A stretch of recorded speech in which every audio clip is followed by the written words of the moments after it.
Gather round the fire, weary travelers of Azeroth, and lend your ears to a saga etched in blood and holy flame. I am the wanderer of forgotten tombs, and tonight I spin the yarn of the Scarlet Monastery, a bastion born in piety, forged in zeal, and drowned in its own crimson tide. From humble halls of prayer to haunted crypts of the damned, hear the full chronicle, chapter by chapter, as the light twisted into shadow.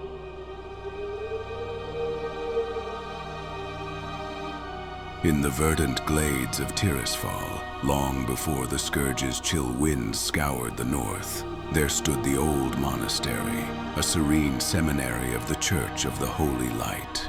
Here, young paladins knelt in prayer, their blades sheathed as they studied tomes of enlightenment and virtue. Alexandros Mograine, a knight of the Silver Hand, once wandered these stone corridors in his youth, his heart ablaze with the pure flame of the light. It was a place of peace, where the light whispered promises of protection, far from the wars that would one day profane its thresholds. Little did they know, the shadows of the Lich King gathered beyond the horizon.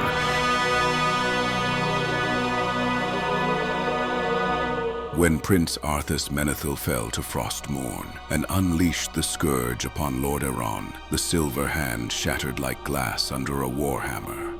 Survivors: High Lord Alexandros Mograine, Grand Crusader Saidan Dathrohan, Isilian the Grand Inquisitor, and High General Abendis fled to Hearthglen, then claimed the old monastery as their fortress. They rechristened it the Scarlet Monastery, a bulwark against the undead horde.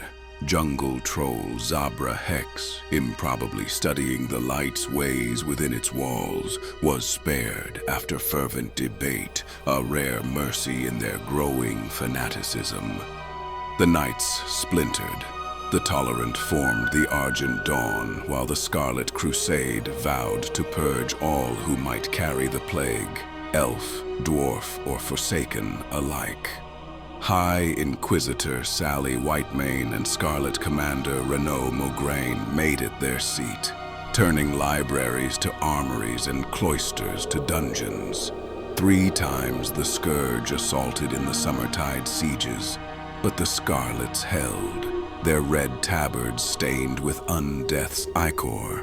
Yet from these ashes, fanaticism took root.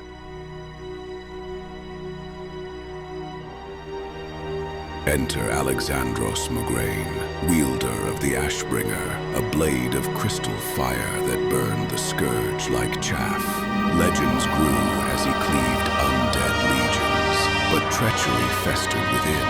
Dreadlord Balnazar slew Dathrohan and wore his skin as a mask, whispering poison into young Renaud's ear. In Stratholme's shadows, Renaud plunged the corrupted Ashbringer into his own father's back. Fairbanks, tortured and entombed by the false Dathrohan, was slain as tainted. Darian Mograine brought the blade to the monastery. There, in the chapel's sacred glow, Alexandros's vengeful spirit rose from the sword and struck Renaud down. Whitemane assumed true command, her zeal unquenched as the Crusade's paranoia bloomed. Torture chambers echoed with the screams of the infected. With the Crusade's heart now a viper's nest, adventurers soon tested its walls. Adventurers first breached its wings, the graveyard, where blood mage Thalnos summoned horrors, the library, guarded by Houndmaster Loxy, the armory, ruled by Herod the bull-rushed zealot, and the cathedral, heart of madness. There, Whitemane and the risen Mograine fell to heroes' blades amid chants of "For the Light." Balnazar lurked, puppeteering from Stratholme. while Talon Fordring, son of Tyrion, briefly commanded the monastery before defecting and dying at Isilion's hands. The monastery stood as the Crusade's unyielding core, even as Naxxramas loomed and holy water turned foul, but even fortresses crack under demonic siege.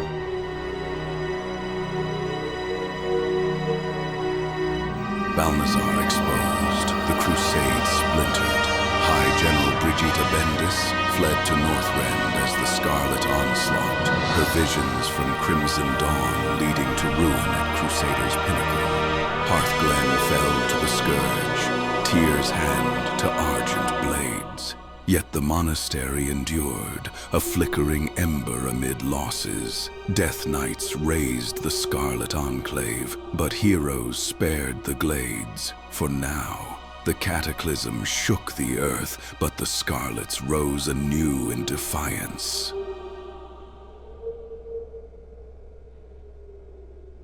Cataclysm rent the land, but the Scarlets rebuilt. Alliance renegades under Mad Joseph the Insane and Horde Forsaken assaulted in vain. Revamped in flame and fury, new champions rose.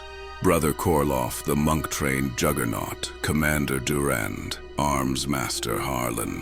Whitemane returned, her cathedral a tomb of resurrection rites. Adventurers, aided by Lillian Voss, stormed the halls and cloister, slaying the fanatics in a final, bloody purge. Or so it seemed. Then came the Death Knights, hungry for vengeance.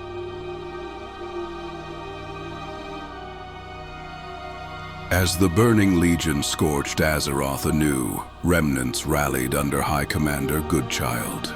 But the Knights of the Ebon Blade descended like ravens. Twice, they slaughtered the Zealots, raised ghouls from graves, and claimed Whitemane's corpse for their 4 horsemen. The monastery ran red once more, its halls silenced. Now, only echoes remain.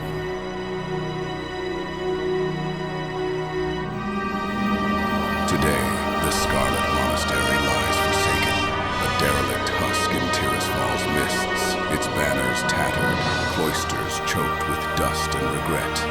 Splinters like the Scarlet Brotherhood whisper propaganda from hidden towers, but the core is dust. Ghosts of Hallow's End, the Headless Horseman, still ride its shadowed paths, and atoning souls like Houndmaster Loxy linger in Revendreth. The light that once shone here flickers only in memory, a warning. Zeal unchecked devours its own. And so ends the tale, friends. Tread carefully near those crimson walls, for the Scarlet's fury echoes eternal. What say you? Dare you venture within?